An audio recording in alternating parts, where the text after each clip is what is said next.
حالت جنابت میں اگر غسل سے پہلے کوئی آ جائے اور انسان صاف کپڑے پہن لے تو غسل کے بعد دوبارہ وہی کپڑے پہن سکتے ہیں یا وہ کپڑے ناپاک ہو جاتے ہیں اور کوئی اور کپڑے پہننا ہوتے ہیں؟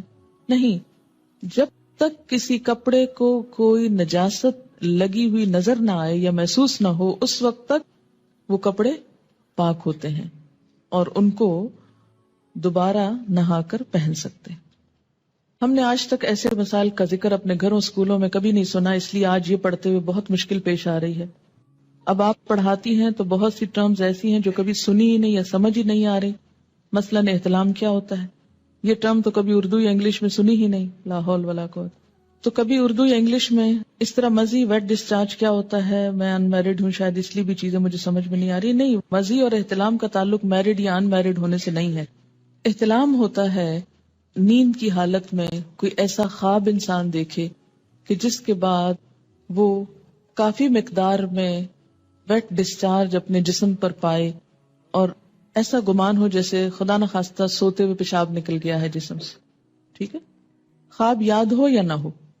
جیسے لیکوریا کا ڈسچارج تو خواتین کو عام طور پر معلوم ہی ہے کہ کس طرح ہوتا ہے۔ جیسے لیکوریا کا ڈسچارج ہوتا ہے ایسے ہی اس سے ذرا زیادہ مقدار میں ڈسچارج جو ہے وہ محسوس ہو سوتے وقت، وہ احتلام ہوتا ہے۔ یعنی احتلام کا تعلق سونے سے ہوتا ہے، نیند سے۔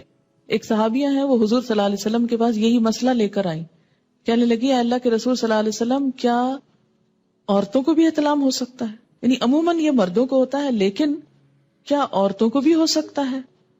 تو اس پر آپ نے فرمایا کہ ہاں ہو سکتا ہے، کیونکہ بچہ عورت کے مشابہ بھی تو ہوتا ہے، عورت سے بھی تو بچے کی شباہت ہوتی ہے۔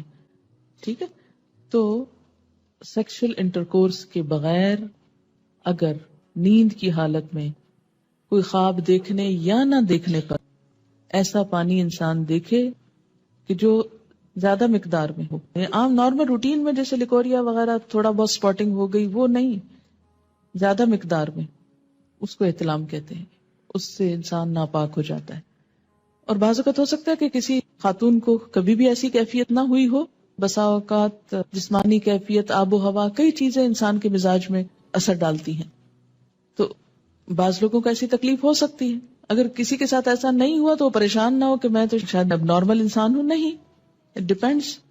مزی عام طور پر لفظ جو ہے یہ ویٹ ڈسچارج جیسے لیکوریا ہوتا ہے ایسے ہی ہوتا ہے، لیکن یہ جاگتے ہوئے ہوتا ہے، یہ نیند کی حالت میں نہیں، یہ جاگنے کی حالت میں ہوتا ہے۔ اور اس میں عموماً ایسا ہوتا ہے کہ مثلاً کوئی ایسا سین آپ نے دیکھا ہے ٹیلی ویژن میں، یا ایسی کوئی کتاب پڑھی ہے، یا کوئی بھی ایسی چیز کہ جس سے جسم کے اندر خلل آتا ہے، یعنی انسان کے ایموشنز جو ہیں وہ ڈسٹرب ہوتے ہیں، تو ایموشنز کے فرق سے یہ ڈسچارج ہوتا ہے۔ یعنی لیکوریا جو ہوتا ہے بغیر ایموشنز کے ہوتا ہے، لیکن یہ ایموشنل کیفیت کے ساتھ ہوتا ہے۔ ایموشنل کیفیت کے ساتھ جو ویٹ ڈسچارج ہوتا ہے اس سے استنجا بھی لازم ہے اور وضو بھی لازم ہے، لیکن نہانا لازم نہیں۔ وہ بھی ہو سکتا ہے کوئی سائیکولوجیکل پرابلم ہو سکتا ہے یا کچھ بھی، اس کو نام دے سکتے ہیں، لیکن مزی میں لفظ آپ یوں سمجھے جیسے مزہ لفظ ہے نا، یہ اسی سے نکلا ہے یہ لفظ۔ ٹھیک ہے، ایک بچی کی ریسنٹلی شادی ہوئی، اس نے ایک میل مجھ کو کی، وہ اس قدر بیچاری پریشان، چھوٹی سی عمر کی بچی تھی، شادی ہوگی، اس کو شاید پہلے سے کسی نے کچھ نہیں بتایا، نہ ماں بتاتی نہ کوئی اور، جو ضروری چیز ہے وہ کوئی نہیں بتاتا، اور فضول میں بہت کچھ پڑھ لیتے۔ تو اب وہ کچھ بہت ہی جینون جو اس کے شوہر کے رویے تھے ان پر وہ اس قدر خوف زدہ تھی اور پریشان کہ شاید میرے ساتھ کوئی بہت ہی گناہ کا کام ہو رہا ہے اس طرح۔